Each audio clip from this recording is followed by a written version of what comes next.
ప్రతి గడప తెలుస్తుంది. ఒకవేళ పిల్లలు ఎవరు రాకపోయినా కూడా అది మీ బాధ్యత ఉంటుంది, మీ బాధ్యత పాటు మా బాధ్యత ఉంటుంది.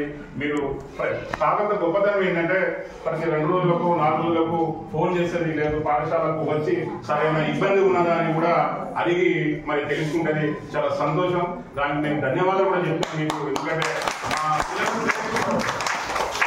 మా కొరకు, పిల్లల కొరకు, మా స్నేహితుల కొరకు కూడా మీరు చాలా తోడ్పాటు చేస్తున్నారు.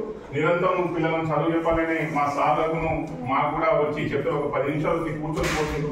చాలా సంతోషం. ఎందుకంటే కొంతమంది రారు, పిలిచినా ఫోన్ చేసినా రారు, వాళ్ళ పని ఒత్తిడిలో వాళ్ళు ఉంటారు. కానీ మీ ఎంత పని ఒత్తిడి ఉన్నా కూడా ఫోన్లు స్పందిస్తుండ్రు. దాంతో పాటు మీరు 2 రోజులకు 3 రోజులకు వారానికి 3 సార్లు వస్తుండ్రు. అది సంతోషం తెలియజేస్తూ మా పాఠశాల తరఫున ఉపాధ్యాయులతో మీకు కూడా ధన్యవాదాలు. ఇంకా మీరు అవకాశం ఉంటే రోజు రండి, కూర్చొని పోండి, మాతో పాటు ఉండండి. మీరు మాతో పాటు భోజనం చేసుకోండి.